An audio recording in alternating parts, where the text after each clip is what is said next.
my dad had gotten a new job.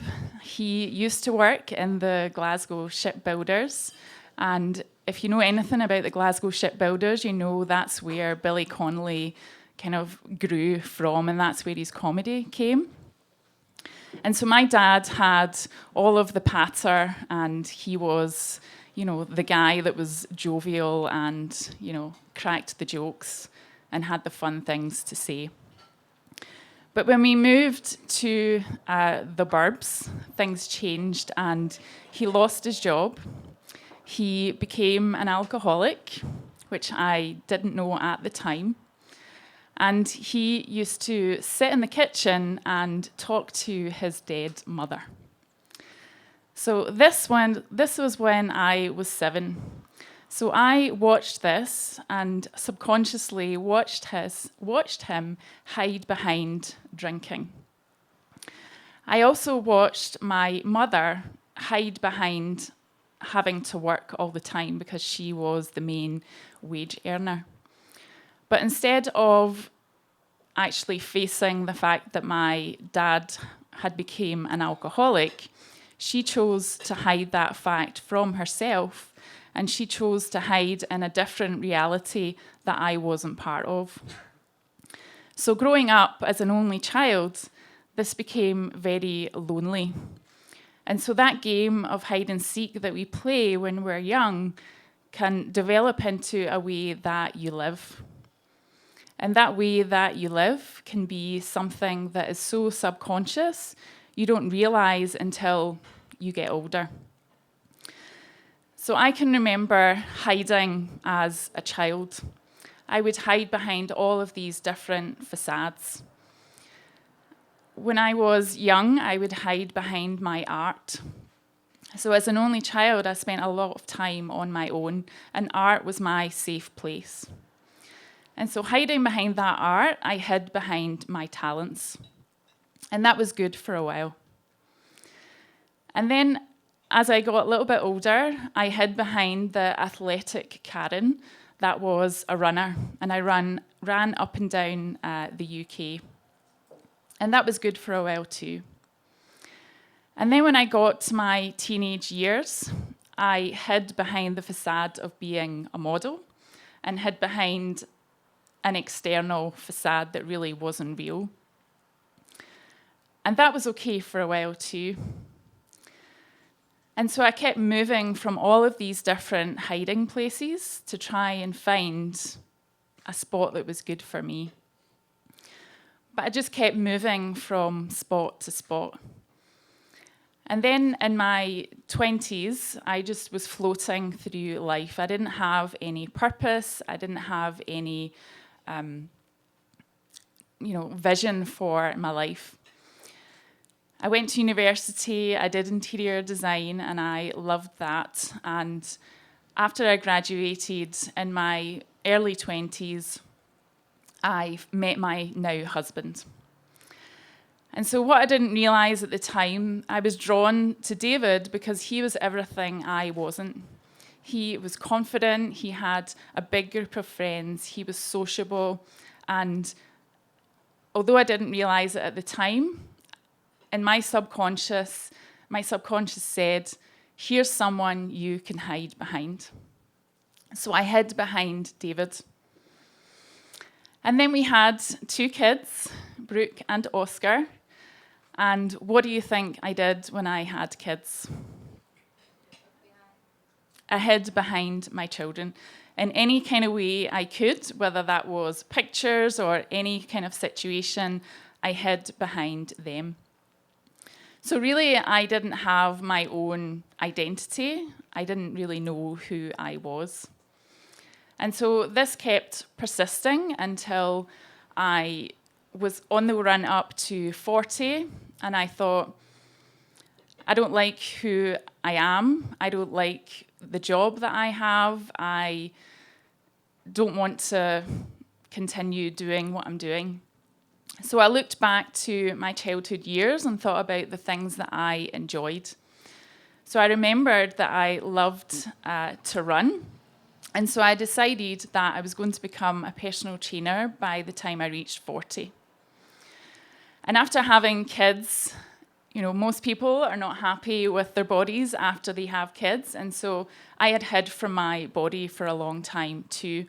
But on the run up to 40, it triggered something in my brain that said, Karen, you're going to get yourself back together and you're going to be happy with yourself again. And so I worked super, super hard to become that perfect personal trainer. I got a job in a gym, and it was almost like being on stage. I wanted to be that perfect personal trainer. I wanted to look the part. I wanted to sound the part. I wanted that full facade.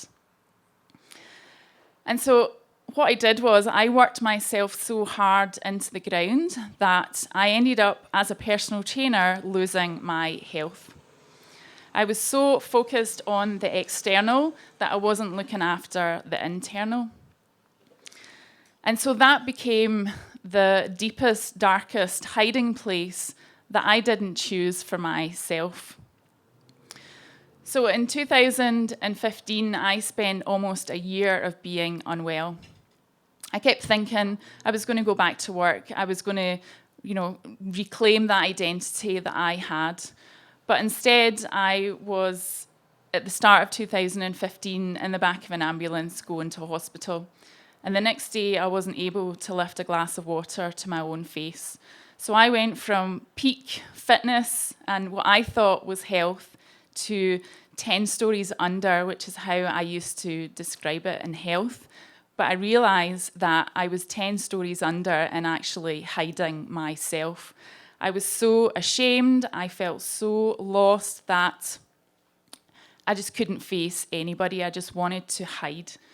And so that's what I did for 8 months. And I compared myself to how I used to be and compared myself to the things that I couldn't do anymore. And so I kept thinking about, usually people compare themselves to other people. I was comparing myself to my former self. And so that just spiraled me down and down into a deeper hiding place. Until one day I was sitting out in the garden. It was totally unexpected.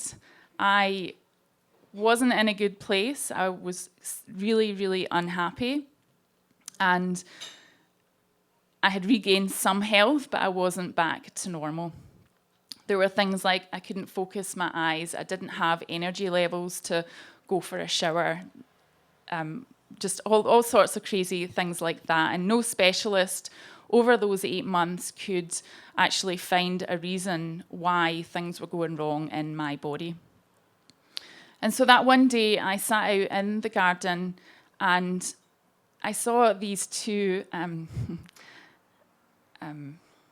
forgot the word now because I'm starting to get worked up. Yes. How did you know that? I just saw you go like this. Okay. So I saw these dragonflies and they were flying around in the garden. And I was completely transfixed. They were so light, they were so joyful, and they were so beautiful. And I sat there watching them, completely transfixed. And there was a moment where I wasn't thinking about myself. I wasn't thinking about the situation I was in. I was just watching them. And they kind of drew me out of myself. And then in the next moment, I felt the sun shine on my face.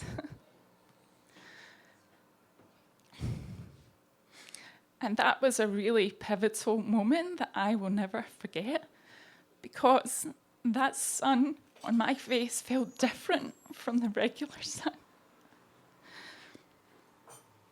It felt like a warm embrace.